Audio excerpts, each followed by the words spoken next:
Hello everyone, कैसे हैं आप सभी। स्वागत है आपका दी ऑनलाइन कोचिंग में। मैं हूं स्नेहा सिंह।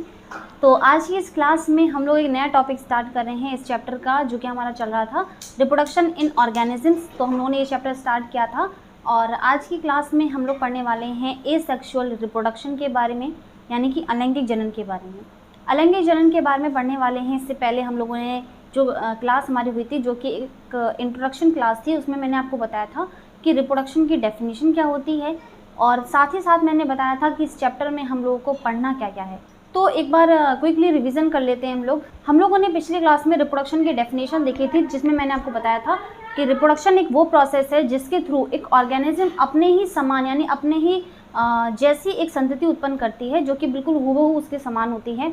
ठीक है, लेकिन कुछ वेरिएशंस भी हमें देखने को मिलती हैं, यानी कि जिससे हमें पता चलता है कि ड्यूरिंग रिप्रोडक्शन यानी कि जनन के दौरान क्या होता है कि एक जीव से दूसरे जीव में कुछ आनुवंशिक लक्षण भी जाते हैं। ठीक है, तो उसके बारे में भी हमने देखा था। साथ ही साथ कि ये अपनी निरंतरता बनाए रखने के लिए, यानी कि इस पूरी दुनिया में अपना अस्तित्व बनाए रखने के लिए, उस जाति का अस्तित्व बनाए रखने के लिए ये रिप्रोडक्शन का सहारा लेते हैं। या फिर रिप्रोडक्शन हमारे जैसे सारे जीवन की क्रियाएं होती हैं, उसमें एक रिप्रोडक्शन भी एक महत्वपूर्ण रोल निभाता है।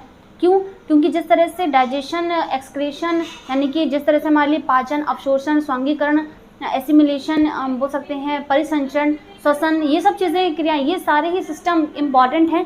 उसी में से जो रिप्रोडक्शन वाला पार्ट है वो भी एक पूरे सिस्टम जो है हमारी बॉडी के लिए बहुत ज़्यादा इंपॉर्टेंट है। ये तो हम लोगों ने रिप्रोडक्शन यानी जनन की परिभाषा देखी थी, जिसको जनन या प्रजनन आप दोनों ही वर्ड यूज़ कर सकते हो उसके लिए।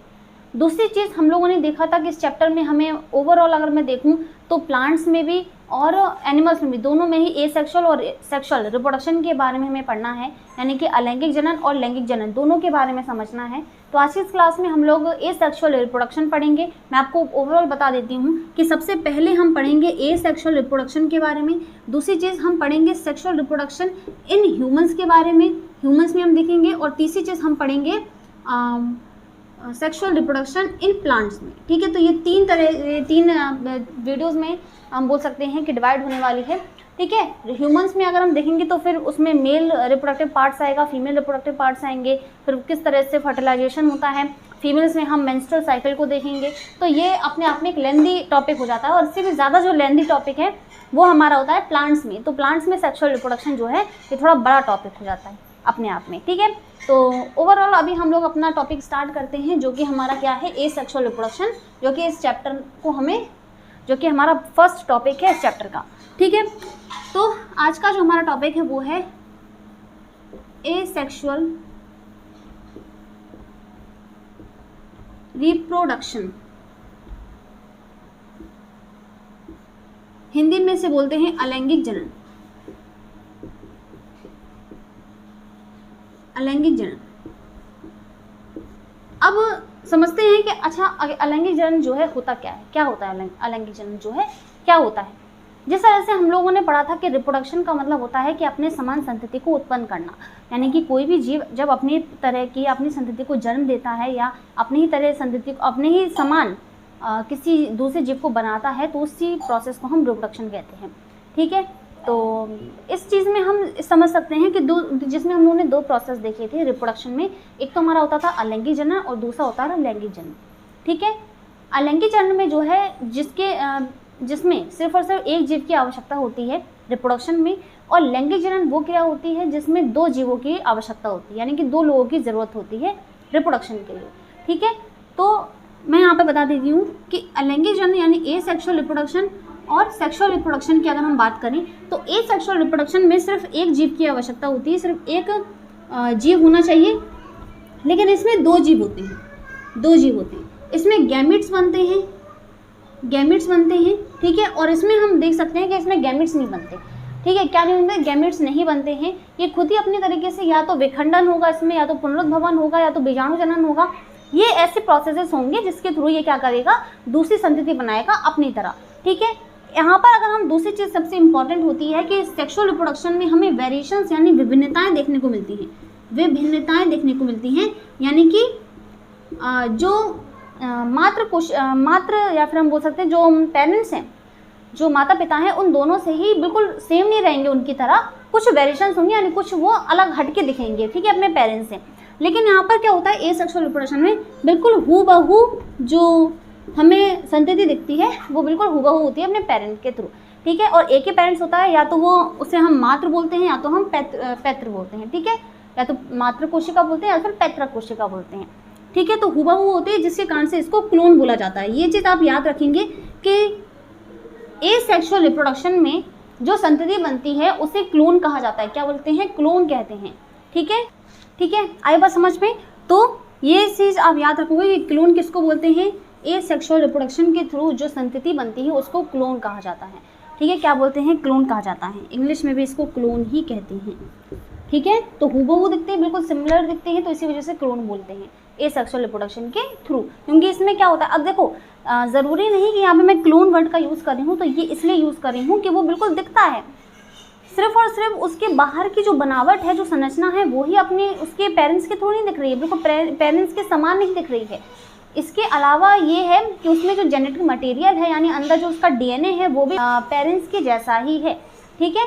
तो क्लोन में क्या होता है कि बाहर से जो संरचना दिख रही है वो तो पेरेंट्स की जैसी है ही, लेकिन जो अंदर का जो मटेरियल है यानी कि डीएनए वगैरह है वो भी पेरेंट्स की जैसा ही है, बिल्कुल सेम, ओके। तो इसको क्लोन बोलते हैं इसी वजह से। होपफुली क्या आप समझ पा रहे होगे। अब जैसे धीरे धीरे हम इस चैप्टर में बढ़ते जाएंगे आगे, वैसे वैसे आपको हर चीज़ का मीनिंग पता चलता जाएगा, ठीक है। तो यहाँ पर अलैंगिक जनन का मतलब ये है कि जब कोई जीव अपने समान संतति को उत्पन्न करता है और वो बिल्कुल सिमिलर दिखती है और इसमें एक ही जीव की आवश्यकता होती है, ठीक है। तो इस चीज़ को हम लिख देते हैं।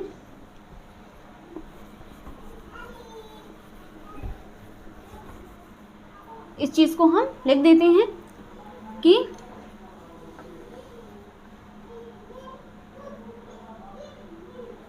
इस प्रकार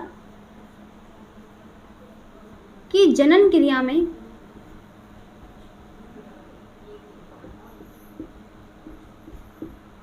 केवल एक ही जीव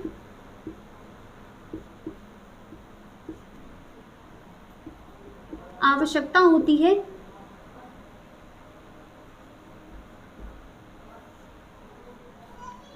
आवश्यकता होती है अतः जनन क्रिया द्वारा बने जीव को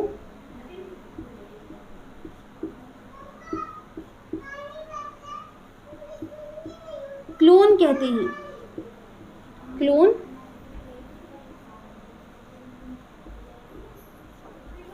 कहते हैं, ओके।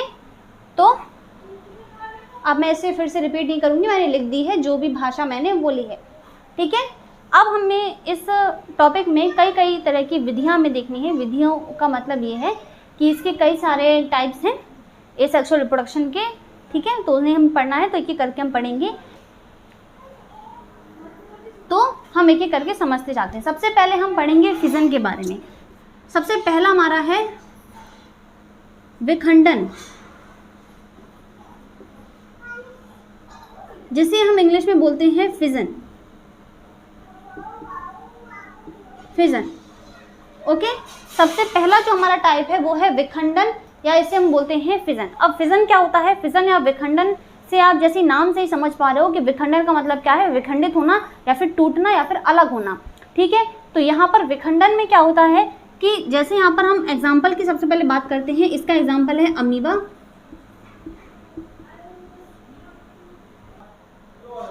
पैरामीशियम,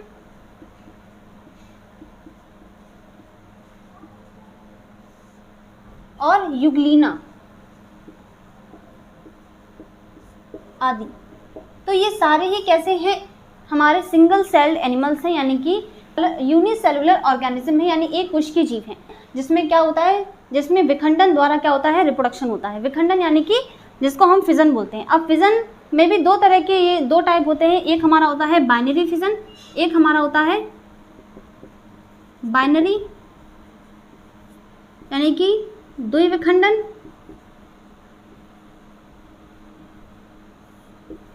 और दूसरा हमारा होता है बहुविखंडन, या फिर जिसे हम बोलते हैं मल्टीपल बहुविखंडन, ठीक है। बाइनरी फिजन यानी कि द्विविखंडन और मल्टीपल फिजन यानी कि बहुविखंडन, ये दो तरह के होते हैं, ठीक है। दो तरह के होते हैं विखंडनी क्रिया। एक तो हमारा होता है बाइनरी फिजन यानी द्विविखंडन, यानी कि एक जो जीव है वो दो खंडों में टूट जाएगा, दो खंडों में टूटना यानी कि दो खंडों में अलग हो जाएगा। और दूसरा हमारा होता है मल्टीपल यानी कि मल्टीपल फिजन यानी कि दो या दो से अधिक जो जीव है उनमें बढ़ जाएगा, यानी कि दो से अधिक जीव बनाएगा। तो सबसे पहले हम बाइनरी फिजन को पढ़ते हैं। बाइनरी फिजन या द्विविखंडन का में हम लोग अमीबा का एग्जाम्पल हम सबसे पहले लेते हैं, ठीक है। तो अमीबा के एग्जाम्पल से आप समझ सकते हो इसको। अमीबा की अगर बात करें तो अमीबा जो है हमारा असममित होता है, यानी कि एसिमेट्रिक होता है। उसका कोई जो शेप है यानी कि कुछ हम बोल सकते हैं डिफाइंड शेप जो है वो नहीं होता है ना, क्योंकि उसका कोई निश्चित आकार तो होता नहीं है अमीबा का। तो हम अमीबा की अगर स्ट्रक्चर बनाएं तो कुछ निश्चित आकार उसका नहीं होता है। ये अमीबा है, सपोज दैट इसके बीच में इसका क्या है, इसके बीच में इसका साइटोप्लाज्म है, कोशिका द्रव्य जिसको बोलते हैं। क्योंकि यहाँ पर मैंने अभी क्या बोला कि जो हमारा विखंडन है वो यूनिसेलुलर ऑर्गेनिज्म यानी कि एक कोशिकीय जीवों में होता है। तो एक कोशिकीय जीव जो होते हैं उसमें जो सेल होती है वही पूरे जीव की तरह काम करती है ना। तो पूरे जीव की तरह काम करेगी अमीबा ही। तो अमीबा के बीच में और इसका क्या है, ये है इसका न्यूक्लियस, इसके बीच में इसका क्या है, न्यूक्लियस है। तो ये इसका न्यूक्लियस है। तो ये अमीबा जो है, अब अमीबा में रिप्रोडक्शन इस तरह से होता है कि सबसे पहले जो स्टेज आती है वो ये होती है कि इसका क्या होगा, जो अमीबा का जो न्यूक्लियस है वो क्या होगा, डिवाइड करेगा, ठीक है। तो हम ऐसे बना सकते हैं कि ये इसका क्या है, न्यूक्लियस यानी केंद्रक है, और इसके अंदर क्या है, साइटोप्लाज्म यानी कोशिका द्रव्य है, द्रव्य। बस ये दो चीज़ें इंपॉर्टेंट हैं आपको समझने के लिए। तो सबसे पहले अमीबा में क्या होता है कि इसका जो न्यूक्लियस जो केंद्रक है वो डिवाइड करेगा, ठीक है। और हाँ, आपको अगर याद हो तो मैंने दो प्रोसेस बताए थे, एक तो हमारा था समसूत्री विभाजन और दूसरा होता है अर्धसूत्री विभाजन, ठीक है। थोड़ा सा यहाँ पर देखो हिंट देख लो। एक हमारा होता है समसूत्री विभाजन और एक होता है अर्धसूत्री। देखो समसूत्री में क्या होता है कि कोई एक सेल है जो कि 2n है यानी कि डिप्लॉयड है, यानी कि उसमें गुणसूत्र की संख्या पूरी है, कंप्लीट है। जब उसमें डिवीज़न होता है तो वो दो कोशिकाएं बनाता है। एक दोनों ही कैसी होती हैं, दोनों ही द्विगुणित होती है, ये भी 2n और ये भी 2n होती है, ठीक है। लेकिन अगर हम अर्धसूत्री विभाजन यानी कि हम लोग अगर मियोसिस की बात करें तो इसमें क्या होता है कि कोई एक सेल थी जो कि हमारी 2n यानी डिप्लॉयड यानी कि द्विगुणित थी, यानी इसमें गुणसूत्रों की संख्या पूरी थी। लेकिन ये जब डिवाइड करता है तो ये दो सेल बनाता है जो कि हमारी कैसी होती है, हैप्लॉइड होती है, यानी कि nn होती हैं। और ये फिर से अगेन डिवाइड करती हैं तो ये दो फिर से सेल बना लेती हैं जो कि वो भी कैसी होती है, हमारी हैप्लॉइड होती है, ठीक है। ये भी हैप्लॉइड, ये भी हैप्लॉइड, ये भी हैप्लॉइड। तो यहाँ पर आप मोटे मोटे तौर पर समझ सकते हो कि समसूत्री विभाजन के दौरान एक कोशिका से दो कोशिकाएं बनती हैं और अर्धसूत्री विभाजन से एक कोशिका के दौरान 4 कोशिकाएं बनती हैं, ठीक है। तो ये क्या है, अर्धसूत्री और समसूत्री विभाजन के बारे में मैंने थोड़ा सा बताया। तो इससे आप समझ सकते हो कि यहाँ पर हम जो फिजन के बारे में पढ़ रहे हैं, विखंडन के बारे में पढ़ रहे हैं अमीबा में। तो अमीबा में क्या होता है कि इसका जो न्यूक्लियस होगा सबसे पहले ये डिवाइड करेगा थ्रू माइटोसिस यानी कि समसूत्री विभाजन द्वारा। तो ये डिवाइड करेगा, तो इससे के पहले सबसे पहले क्या होगा, ये अमीबा जो है, ठीक है, थोड़ा शेप मतलब मान लो कि पहले इस स्टेज में खड़ा हुआ था, अभी इस स्टेज में खड़ा है, क्योंकि डिफाइंड शेप तो कोई है नहीं, है ना, निश्चित आकार तो है नहीं। तो हम किसी तरीके से बना लो, कोई बात नहीं, चलता है। तो इसके बीच में जो न्यूक्लियस था वो क्या करेगा, सबसे पहले डिवीज़न की स्टेज पर आएगा। ये डिवीज़न की स्टेज पर वो आ रहा है, ओके। ये क्या कर रहा है, डिवाइड कर रहा है। तो आप देख सकते हो कि जो न्यूक्लियस है वो न्यूक्लियस सबसे पहले क्या है, डिवाइड करने की स्टेज में आ चुका है, यानी कि वो अब अलग हो रहा है ना, धीरे धीरे अलग हुआ। ऐसा तो नहीं कि एक साथ ही हो जाएगा। सबसे पहले क्या होगा कि उसमें जो उसकी जो मिडल लेयर होगी यानी कि बीच से वो क्या हो जाएगा, सिकुड़ता जाएगा, यानी पतला होता जाएगा, ठीक है। तो ये क्या हो रहा है, इसमें डिवीज़न हो रहा है और यहाँ पर क्या हो रहा है, माइटोसिस होगा। क्या होगा, माइटोसिस, माइटोसिस यानी कि समसूत्री विभाजन हो रहा है, समसूत्री विभाजन, ठीक है। तो ये क्या करेगा, अमीबा में देखो बीच में जो है उसमें पतली लेयर होती जा रही है। अब वो क्या होगा, फिर से डिवाइड करेगा। तो अब क्या होगा कि ये पूरी तरीके से जो न्यूक्लियस है वो टूट जाएगा, ठीक है। तो ये अमीबा है हमारा, और इसमें अब क्या बन चुके हैं, पूर्णतः 2 न्यूक्लियस बन चुके हैं, 2 न्यूक्लियस बन चुके हैं, ठीक है, 2 केंद्रक। तो अब रिप्रोडक्शन हो गया क्या, अभी कहाँ, अभी तो बचा है, अब क्या होना है, अभी तो एक सेल के ही अंदर यानी कि एक ही अमीबा में क्या हुए, न्यूक्लियस अलग हुए हैं, ना कि पूरा अमीबा अलग हुआ है ना। तो अभी क्या हुआ है कि सिर्फ और सिर्फ जो केंद्रक है वो टूटकर 2 हो गए हैं। अब क्या होगा, अब इसका जो साइटोप्लाज्म है यानी कि जो कोशिका द्रव्य है वो अलग होने लगेगा, यानी कि इसकी जो हम बोल सकते हैं कोशिका झिल्ली यानी कि जो सेल मेम्ब्रेन है वो अलग होती जाएगी, ठीक है, अलग होती जाएगी। तो इसकी अब जो साइटोप्लाज्म है वो भी अलग होता जाएगा। तो जो अमीबा है वो भी क्या होगा, अमीबा जो है वो भी अब अलग होता जाएगा। तो ये 2 न्यूक्लियस जो हैं पूरी तरीके से, एक न्यूक्लियस जो है वो दूसरे पार्ट में चला गया। तो क्योंकि अब केंद्रक जो है, जो केंद्रक झिल्ली है वो भी अब क्या होगी, अलग होगी, क्योंकि एक जीव से 2 जीव बनने हैं। तो अब सिर्फ और सिर्फ केंद्रक ही थोड़ा डिवाइड होगा, अब जो साइटोप्लाज्म है या फिर सेल मेम्ब्रेन है वो भी तो अलग होगी, टूटकर अलग होगा ना, क्योंकि 2 सेल बनने हैं। तो इसी वजह से अब क्या होगा, जो साइटोप्लाज्म है वो भी अब क्या सिकुड़ रहा है, ठीक है, और इसकी जो सेल मेम्ब्रेन है वो भी अब अलग होने की स्टेज में आ गई है। अब इसके बाद फाइनली क्या होगा कि ये दोनों जो टूटकर अलग हो जाएंगे और ये 2 नए अमीबा बना लेंगे, ठीक है, क्या बना लेंगे, 2 नए अमीबा बना लेंगे। तो ये अमीबा, एक अमीबा ये रहा और एक अमीबा ये रहा। तो ये 2 बन चुके हैं क्या, 2 संतति अमीबा, 2 संतति अमीबा, ठीक है। तो ये हमारा एग्जाम्पल है अमीबा में विखंडन का और किसका, द्विविखंडन का। तो फुली क्या आप इससे समझ सकते हो कि जो विखंडन है, विखंडन में भी 2 तरह के प्रोसेस होते हैं, एक हमारा होता है द्विविखंडन और एक होता है बहुविखंडन, ठीक है। तो द्विविखंडन या बाइनरी फिजन जो होता है, इसमें क्या होता है कि एक अमीबा धीरे धीरे उसका अंदर जो न्यूक्लियस है वो माइटोसिस करेगा और माइटोसिस के दौरान जो न्यूक्लियस है उसको डिवाइड करेगा। न्यूक्लियस डिवाइड होने के बाद ऑब्वियस सी बात है कि अब सेल भी डिवाइड होने लगेगा। तो फाइनली जो सेल है वो डिवाइड होकर के 2 हम बोल सकते हैं संतति अमीबा बना लेता है, ठीक है। तो 2 अमीबा यहाँ पर बन जाते हैं, ओके। तो ये हमारा एग्जाम्पल था किसका, बाइनरी फिजन का, नहीं द्विविखंडन का, ठीक है। तो नोट करिए इसे, फिर हम इसको रफ करके फिर समझेंगे मल्टीपल फिजन के बारे में, ठीक है। मल्टीपल फिजन क्या होता है,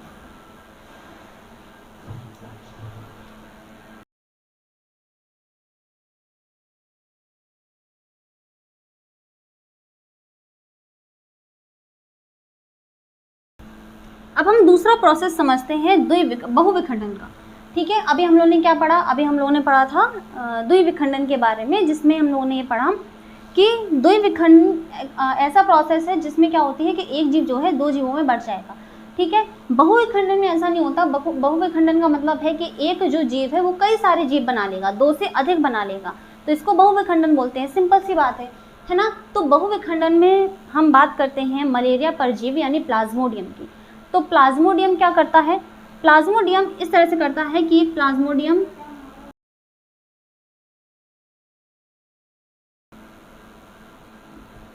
ठीक है,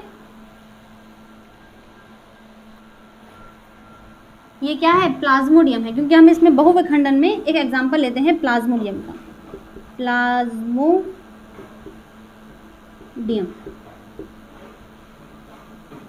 ठीक है, प्लाज्मोडियम का। तो प्लाज्मोडियम में ये बहुविखंडन हमें देखने को मिलता है। इसके अलावा कई चीज़ों में देखने को मिलता है। इसमें क्या होता है, बीजाणु होते हैं, स्पोर्स होते हैं, और बीजाणु में क्या होगा, केंद्रक होगा, ऑब्वियस सी बात है, केंद्रक तो होगा। अब ये जो बीजाणु है यानी कि सॉरी ये जो प्लाज्मोडियम है ये करता क्या है, ये मलेरिया परजीवी होता है, ठीक है। जो मलेरिया करवाते हैं जो जीव वो परजीवी है, वो एक पैरासाइट है, ठीक है।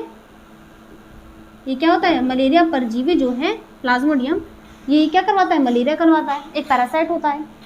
तो अब ये क्या करेगा प्लाज्मोडियम, इसके अंदर जो बीजाणु है ये हमारा क्या है, ये बीजाणु है, स्पोर होता है बीजाणु। ये बीजाणु एक से अधिक बार क्या करेगा, डिवीजन शो करेगा, माइटोसिस ही करता है, करता तो माइटोसिस है यानी समसूत्री विभाजन ही करेगा, लेकिन लगातार बहुत बार करेगा, ठीक है। तो ये पूरा एक अभी क्या है प्लाज्मोडियम है, और इसी के अंदर डिवीजन इतनी बार होते हैं, एक से कई बार होते हैं, कई बार होते हैं। तो ये डिवीजन करेगा तो 1 से 2 बना लेगा, उसके अंदर भी केंद्रक आएगा, क्योंकि अगर एक से दूसरा बीजाणु बन रहा है तो उस दूसरे बीजाणु के अंदर भी तो केंद्रक होगा ना, क्योंकि माइटोसिस में क्या होता है, बिल्कुल सिमिलर सेल बनती है, बिल्कुल एक जैसी सेल बनती है। तो एक जैसी सेल का मतलब क्या है, उसमें न्यूक्लियस, साइटोप्लाज्म, बाकी सारी चीज़ें प्रेजेंट होंगी ना। तो एक से दो सेल बनाएगा, दो से तीन बनाएगा, और भी बनाता जाएगा इस तरह से।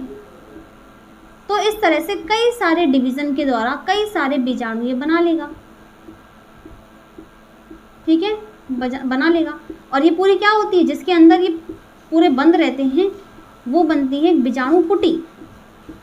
बीजाणु पुटी बन जाती है, क्योंकि बीजाणु जो कोशिका है ये पुटी में से क्या होंगे, जो प्लाज्मोडियम पुटी है, क्योंकि ये क्या है, पुटी है। प्लाज्मोडियम जो पूरा जीव है वो प्रेजेंट है, उसके अंदर जो बीजाणु सेल्स है वो डिवीजन करते जा रहे हैं। और डिवीजन करते करते क्या कर रहे हैं, एक टाइम ऐसा आता है कि परिपक्व होने के बाद, यानी कि जब वो परिपक्व हो जाते हैं तो ये क्या हो जाएंगे, ये फट जाते हैं, यानी डाइसाइज कर जाते हैं। यहीं पे बना दूँ क्या, दोबारा बनाना, पकने के बाद, यानी सॉरी, पूरी तरह से परिपक्व होने के बाद, मैच्योर होने के बाद क्या होगी कि इसकी जो पुटी है वो इस तरह से फट जाती है, और इस तरह से जो हमारे जितने भी बीजाणु या स्पोर्स होते हैं वो बाहर हो जाते हैं, यानी डाइसाइज कर जाते हैं और बाहर निकल जाते हैं। और इस तरह से ये जो बीजाणु है उसकी संरचना कुछ इस तरह से होती है। ये पूरा क्या है, बीजाणु है, ठीक है, ये पूरा बीजाणु होता है जिसमें दो लेयर होती हैं। बाहर वाली जो लेयर होती है वो बीजाणु कवच होती है, एक कवच होता है, ठीक है, उसको बाकी सारी चीज़ों से बचाएगा, है ना, क्योंकि अभी ये मलेरिया करवाएगा तो इसको कुछ होना नहीं चाहिए ना, मलेरिया करवा कर ही मानेगा, ठीक है। और इसके अंदर क्या होता है, इसका केंद्रक होता है, केंद्रक यानी कि न्यूक्लियस भी होता है, ठीक है। आई बात समझ में। तो ये दूसरा टाइप है हमारा बहुविखंडन। क्योंकि बहुविखंडन इसलिए, मल्टीपल फिजन इसलिए क्योंकि एक से दूसरी बार, दो से तीन बार, यानी कि कई बार क्या हो रहे हैं, यहाँ पर डिवीजन शो हो रहे हैं, तो इसलिए इसको मल्टीपल फिजन या मल्टीपल डिवीजन बोलते हैं। ओके, तो होपफुली कि आपको इसके बारे में भी समझ गए होंगे आप, ठीक है, कि विखंडन में बाइनरी फिजन क्या होता है, जो कि हमने अमीबा का एग्जांपल देखा, और मल्टीपल फिजन में हम लोगों ने प्लाज्मोडियम का एग्जांपल देखा, जो कि एक मलेरिया परजीवी होता है, ठीक है, प्लाज्मोडियम, ठीक है। तो नोट करो इसको, रफ करते हैं, फिर हम सेकेंड टाइप पढ़ते हैं इसका, अलैंगिक जनन यानी ये सेक्सुअल रिप्रोडक्शन का।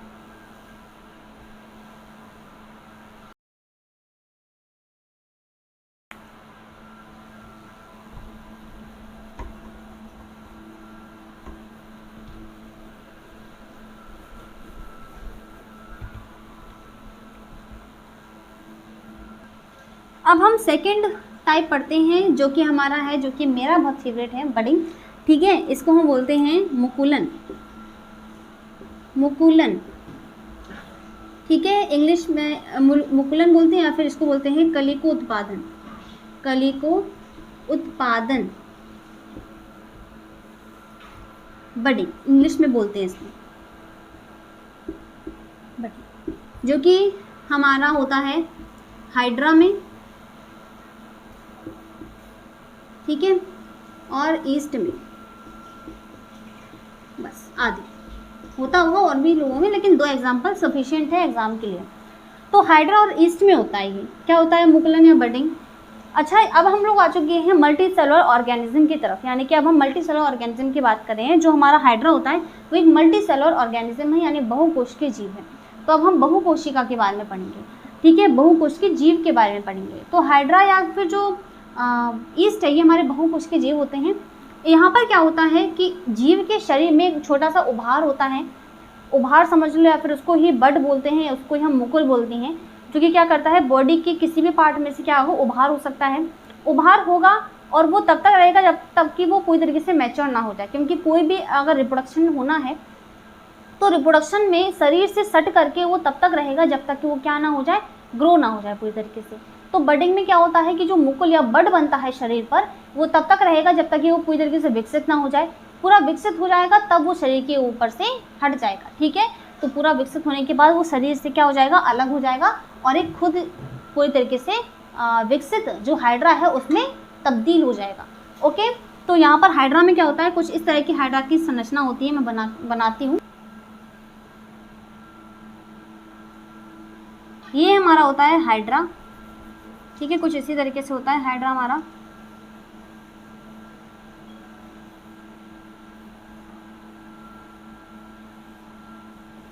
होता है ना ऐसा ही, मैंने तो ऐसा ही देखा था, ठीक है। ये हाइड्रा है जिसमें क्या होते हैं, स्पर्शक होते हैं। ये जो दिख रहा है आपको, ये पूरा हाइड्रा ही हमारा, ये होते हैं स्पर्शक, जिसको हम टेंटिकल्स बोलते हैं, टेंटिकल्स। अब टेंटिकल्स का काम क्या होता है, खाना वगैरह को कैच करना, पकड़ना, इन सब चीज़ों का काम होता है। ये बीच वाला जो पार्ट है इसको हम बोलते हैं हाइपोस्टोम, हाइपोस्टोम। वैसे ये सब पूछा नहीं जाता है, लेकिन आपसे बस ये पूछा जाता है कि बडिंग किस में होता है, ठीक है, और रीजनरेशन किस में होता है, फिजन किस में होता है, ये सब चीज़ें पूछी जाती है, ठीक है। तो हाइपोस्टोम, बीच में ये वाला पार्ट हाइपोस्टोम होता है। ये जो निकले रहते हैं ना ऐसे डंडी डंडी जैसे, वो स्पर्शक यानी टेंटिकल्स होते हैं, जो ये खाने वगैरह को पकड़ने के लिए काम आते हैं, ठीक है। अब हाइड्रा में क्या होता है, हाइड्रा में एक छोटी सी संरचना, इसके शरीर पर एक बड बनता है, ठीक है, एक बड बनता है इस तरह से। ये क्या होता है, बड, इसको हम क्या बोलते हैं, मुकुल बोलते हैं, मुकुल। एक बड का उभार होता है और वो धीरे धीरे क्या होता है, विकसित होता जाता है। अब ये क्या होगा, धीरे धीरे विकसित होगा, ठीक है, ये डेवलप होगा। तो हम फिर से एक हाइड्रा बना लेंगे।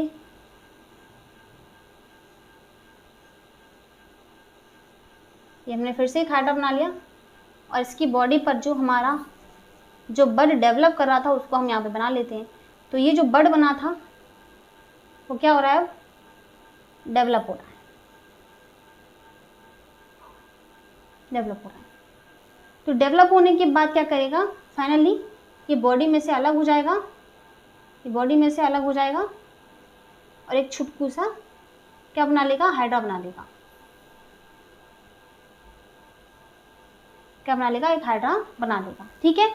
तो ये संतति हाइड्रा है, संतति हाइड्रा है, ओके।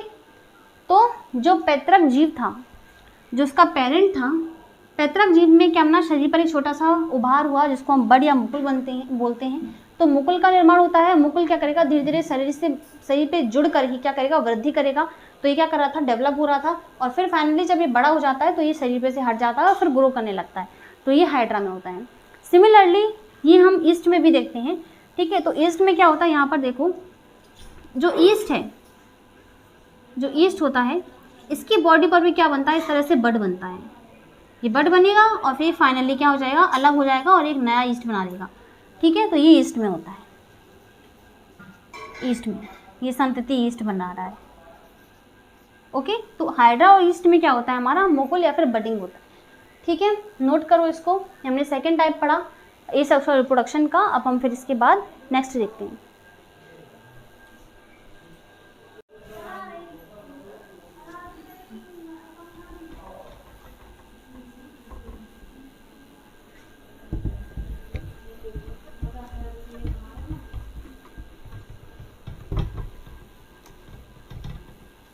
अब हम नेक्स्ट देखते हैं हमारा थर्ड वाला, जिसको हम बोलते हैं बीजाणु,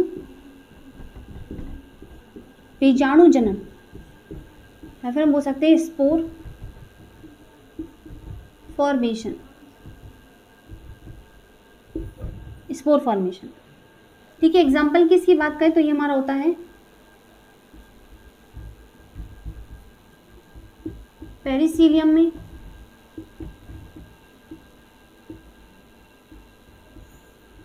फर्न हो गया, मॉस, ठीक है, आदि। इनमें क्या होता है, स्पोर फॉर्मेशन होता है। जैसे हम पेरिसीलियम की बात करें तो ये पेरिसीलियम कुछ का प्लांट है,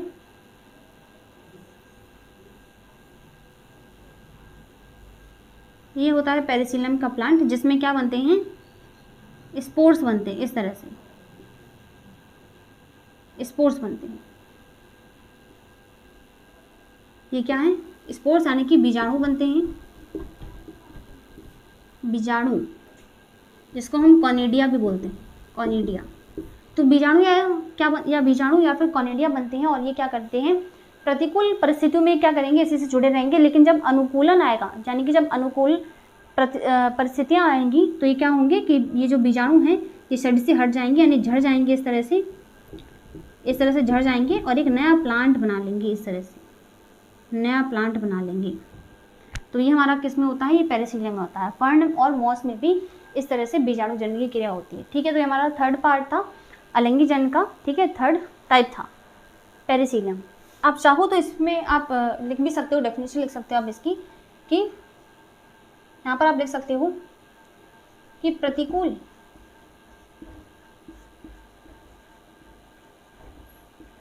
परिस्थितियों में कोशिका के चारों ओर मोटी परत बन जाती है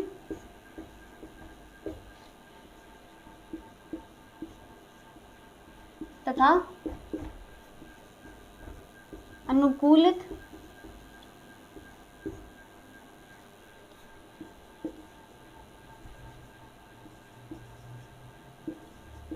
परिस्थितियां आने पर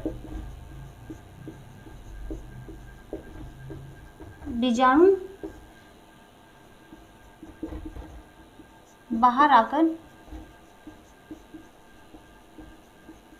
जनन करते हैं एवं वह नया जीव, या फिर यहाँ पे प्लांट लिख देते हैं, नया पादप, नया पौधा बनाते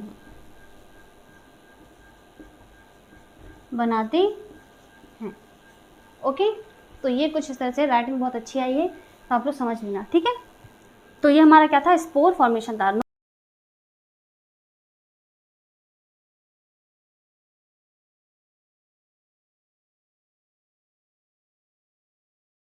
हम दो प्रोसेस के बारे में पढ़ेंगे जो कि रिप्रोडक्शन हम बोल सकते हैं कि इसमें नहीं इंक्लूड उसको किया जाता है, क्योंकि ये रिप्रोडक्शन की तरह जो प्रोसेस है वो करते ही नहीं है, ठीक है। दो प्रोसेस होते हैं हमारे, एक तो हमारा होता है, हम इनको भी डी और ई नाम ही देंगे, एक हमारा डी है और एक हमारा ई है। एक हमारा है खंडी भवन, जिसको इंग्लिश में बोलते हैं फ्रेगमेंटेशन,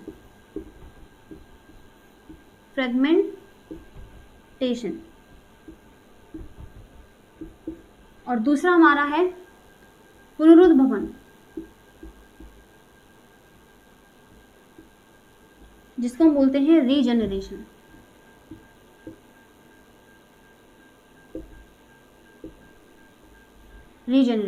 ठीक है, एक हमारा होता है फ्रेगमेंटेशन और दूसरा होता है पुनरुद्भवन। खंडी भवन में बात करें तो इसमें क्या होता है कि जो जीव का शरीर है वो खंडों में टूट जाता है। सिमिलरली पुनरुद्भवन में यही होता है कि जो जीव का शरीर है वो क्या हो जाता है, खंडों में टूट जाता है। लेकिन अगर हम फ्रेगमेंटेशन की बात करें तो इसमें कुछ अलग एग्जाम्पल होते हैं, और खंडी भवन जो पुनरुद्भवन है इसके एग्जाम्पल जो है वो अलग है। खंडी भवन में अगर हम उदाहरण देखें तो इसके उदाहरण हैं स्पाइरोगायरा और यूलोप्रिक्स। ये सभी क्या है, जीव है, ठीक है। यूलोप्रिक्स। पुनरुद्भवन की बात करें तो इसमें उदाहरण की बात करें तो इसमें हम बात करते हैं सबसे पहले प्लेनेरिया, ठीक है। अमीबा भी करता है, लेकिन स्पंज की हम बात करते हैं, ठीक है। तो खंडी भवन में क्या होता है कि जो जीव का शरीर है कुछ इस तरह से हम देख सकते हैं कि ये पूरा एक जीव है, ओके। ये जीव का शरीर है, स्पाइरोगायरा। अब आप देख सकते हो स्पाइरोगायरा वर्ड मैंने यूज़ किया है, यानी प्लांट्स की हम बात कर रहे हैं, तो जीव मैं बोल सकती हूँ, ठीक है। ये स्पाइरोगायरा है, ठीक है, ये इसका, ठीक है। ये क्लोरोप्लास्ट है, ठीक है। इसमें क्या होता है, इसका न्यूक्लियस होता है, यानी केंद्रक होता है,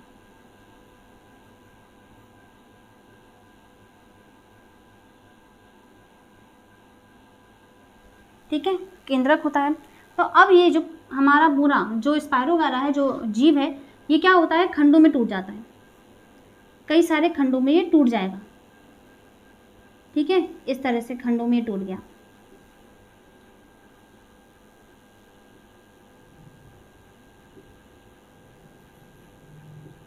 ये क्या हुआ, खंडों में टूट गया। अब ये जो इसके खंड है वो क्या बना लेंगे, पूरा जीव बना लेंगे, पूरा विकसित हो जाएंगे, ठीक है। तो अब ये जो पूरा, तो अब ये जो स्पाइरोगायरा के जो खंड हैं ये क्या हैं, खंड हैं, ये विकसित हो जाएंगे। तो ये विकसित होकर क्या बना लेंगे, पूरी तरीके से जीव बना लेंगे, ठीक है, पूरा एक जीव बना लेंगे।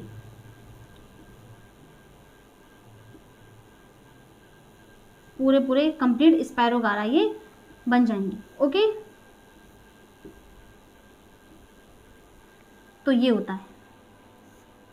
ओके, तो ये खंडों में जब टूटे तो इन्होंने क्या किया, पूरी तरीके से कंप्लीट वो एक जीव बन गए। ठीक है, तो ये हमारा होता है खंडी भवन कि किसी जीव जो है अगर वो खंडों में टूट जाता है तो उसके जो खंड हैं वो पूरे जीव बना लेते हैं, यानी पूरे विकसित हो जाते हैं। ठीक है, सिमिलरली कुछ इसी तरीके से पुनर्भवन भी होता है। प्लेनेरिया या जो स्पंज होता है, इसमें जो है हम प्लेनेरिया का अगर एग्जाम्पल लें, प्लेनेरिया का अगर हम उदाहरण लें, यहाँ पर अगर हम बात करें प्लेनेरिया की, तो प्लेनेरिया का अगर ये जो इस तरह से प्लेनेरिया होता है हमारा,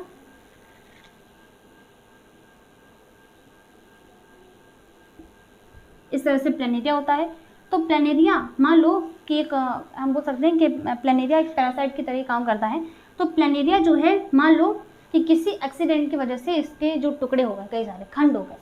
ठीक है, कई सारे इसके खंड हो गए, ये टूट गया, अलग हो गया इसका शरीर। ठीक है, यहाँ पर तो हम देखो स्पायरोगारा की हम बात करते हैं कि इसमें क्या होता है कि अगर खंड टूट जाते हैं तो वो विकसित होकर के जीव बना लेते हैं। ठीक है, और सिमिलरली कुछ इस तरीके से भी होता है पुनर्भवन में कि अगर कोई जीव है, प्लेनेरिया है, किसी कारणवश अगर उसका जो शरीर है वो कट जाता है या टूट जाता है तो क्या होता है कि वो एक पूरी तरीके से प्लांट बना लेगा। ठीक है, क्योंकि हम ये एनिमल की बात कर रहे हैं, याद रखें दोनों में अंतर क्या है कि स्पायरोगारा की हम बात कर रहे हैं प्लांट्स में, लेकिन हम पुनर्भवन की बात कर रहे हैं एनिमल में। ठीक है, तो जो प्लेनेरिया है अगर वो किसी कारण से खंडों में टूट जाता है, मान लो इसका जो ये फेस है वो यहाँ आ गया हमारा, ये बीच वाला हिस्सा यहाँ पर, तो ये इसका बीच वाला हिस्सा है, ये इसका ये वाला हिस्सा है नीचे वाला। ठीक है, और ये हमारा ऊपर वाला माउथ वाला हिस्सा है इसका। ठीक है, ये वाला। ठीक है, तो किसी कारण से इसके खंड हो गए। अब क्या होगा कि इसके जो खंड हैं वो क्या होंगे, अपना जो उसका बचा हुआ जो शेष हिस्सा है उसको कंप्लीट कर लेंगे, यानी रीजनरेशन की पावर होती है। ये कुछ इसी तरीके से है जिसके से छिपकली की पूंछ होती है। तो छिपकली की पूंछ भी क्या होती है, छिपकली की पूंछ में क्या होते हैं, वो सेल्स होते हैं रीजनरेशन के, यानी कि जो शरीर है वो रीजनरेट करके उसकी पूंछ बना लेता है। ठीक है, तो पूंछ वाले सेल को बनाने की उसमें क्षमता होती है। मैं अभी समझाती हूँ इसका मतलब क्या है। प्लेनेरिया में क्या होता है, कटे हुए हिस्से जो हैं वो क्या होते हैं, पूरा शरीर बना लेते हैं। तो इसका जो कटा हुआ हिस्सा था, इसका कटा हुआ हिस्सा और इसका कटा हुआ है, तो ये जो इसका फेस वाला हिस्सा था, फेस वाला हिस्सा था, इसने अपना बाकी शरीर बना लिया। ठीक है, मैं वो बता सकती हूँ, ये तो उसका शेष था और इसे उसने बना लिया। ठीक है, रीजनरेट कर लिया। इस तरह से तो बीच वाला हिस्सा था, ये वाला हिस्सा था, इसने ऑटोमेटिकली अपना फेस बना लिया। ठीक है, फेस बना लिया और नीचे वाला हिस्सा बना लिया। मैंने उसको थोड़ा लाइनिंग कर दी है जिससे आप समझ सको कि रीजनरेट करने वाला जो हिस्सा है वो कौन सा है। इस तरीके से अपने नीचे वाला हिस्सा जो था, ये वाला जो हिस्सा था, इसने रीजनरेट करके अपना ऊपर वाला, बीच वाला और माउथ वाला जो फेस वाला उसका हिस्सा है वो बना लिया रीजनरेट करके। ठीक है, तो इसने ये वाला हिस्सा और ये वाला हिस्सा बना लिया, तो ये पूरे जीव बन गए ना। ये प्लेनेरिया की तरह दिख रहा है ना, बिल्कुल। तो प्लेनेरिया उसने इस तरह से जो संतति प्लेनेरिया है वो बन जाते हैं। तो ये हमारा क्या हो गया, ये पेरेंट हो गया यानी जनक हो गया। ये क्या है, जनक है, और ये क्या है, संतति है।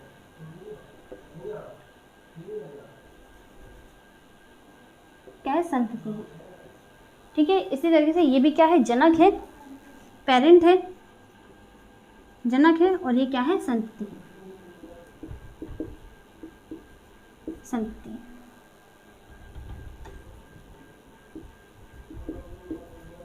संतति है। ओके, होपफुली कि आप समझ पा रहे होगे दोनों में अंतर क्या है। ठीक है, तो यहाँ पर तो जो कटे हुए हिस्से थे वो क्या हो रहे थे, हाँ, खंडी भवन हो रहा था। यानी यहाँ पर खंडी भवन में क्या हो रहा था कि जो कटे हुए हिस्से थे वो पूरा तरीके से विकसित हो जा रहे थे। ठीक है, लेकिन यहाँ पर क्या होता है, प्लेनेरिया में किसी एक्सीडेंट की वजह से अगर उसका हिस्सा हो जाते हैं, कट जाते हैं उसका शरीर, तो यहाँ पर जो उसका माउथ है, माउथ के जो सेल्स होते हैं वो क्या कर लेते हैं, डिवाइड करते हैं, डिवीजन शो करते हैं, और वो कन्वर्ट हो जाती हैं उसकी अदर बॉडी, जो उसकी बॉडी नहीं है वो वाले सेल बना करके वो उस पूरे शरीर को पूरा कर लेते हैं। यानी कि मैं यहाँ पर बता सकती हूँ कि ये जो माउथ था, इस तरह से ये जो माउथ था और ये कटा हुआ था, ये वाला मैं एग्जांपल यहाँ पे बता रही हूँ। तो यहाँ पर इसके जो माउथ के जो सेल थे उन्होंने डिवीज़न किया, माइटोसिस किया, बहुत सारे सेल बनाए इन्होंने, और सेल बनाए तो वो सेल जो है यहाँ पर आकर के क्या हुए, वो कन्वर्ट हो गए थे इसकी अदर बॉडी का, यहाँ पर इस बॉडी में कन्वर्ट हो गए थे, और इस तरह से सेल ने डिवीज़न कर करके उसकी जो बाकी बॉडी थी वो कंप्लीट कर दी, ठीक है, बनाती। तो ये होता है किसमें, प्लेनेरिया में, पुंडत्वों में। इनको हम रिप्रोडक्शन में इंक्लूड नहीं करते मेरे हिसाब से, क्योंकि यहाँ पर संतति तो बन रही है, हाँ ठीक है, माना कि रिप्रोडक्शन की डेफिनेशन यही होती है कि एक जीव से अगर एक जीव जो है अगर वो अपनी समान संतति को उत्पन्न कर रहा है तो उसको रिप्रोडक्शन बोलते हैं। लेकिन यहाँ पर क्या हो रहा है कि खंडों में टूट जा रहा है, ना कि वो क्या कर रहा है, वो रिप्रोड्यूस कर रहा है। इस तरीके से यहाँ पर भी एक्सीडेंटली जो है आकस्मिक घटना के कारण से जो प्लेनेरिया है उसका शरीर खंडों में टूट जा रहा है, वो क्या हो रहा है, डेवलप हो जा रहे हैं, उसके बाकी जो शरीर है उसका डेवलप हो जा रहा है, ठीक है, ना कि यहाँ पर रिप्रोडक्शन हो रहा है। तो होपफुली कि आपको जो आज का टॉपिक है वही सेक्सुअल रिप्रोडक्शन समझ में आया होगा, ठीक है। अभी इसका और भी पार्ट है, क्योंकि अभी हम लोग को पढ़ना है कायिक जनन के बारे में, ठीक है, वेजिटेटिव प्रोपगेशन के बारे में हम पढ़ेंगे और टिश्यू कल्चर को भी देखेंगे कल की वीडियो में, ठीक है। तो अभी इसका बहुत पार्ट बचा हुआ है, अभी ये कम्प्लीटली ख़त्म नहीं हुआ है, ठीक है। तो अभी तक हम लोगों ने आज की इस क्लास में जितने भी टाइप्स देखे ये सेक्सुअल रिप्रोडक्शन के, ठीक है। होपफुली कि आपको जो आज की क्लास है वो समझ में आई होगी और पसंद आई होगी। अब मिलते हैं अगली क्लास में, इसी को हम कंटिन्यू रखेंगे, ठीक है। तब तक के लिए bye bye, take care and thank you so much.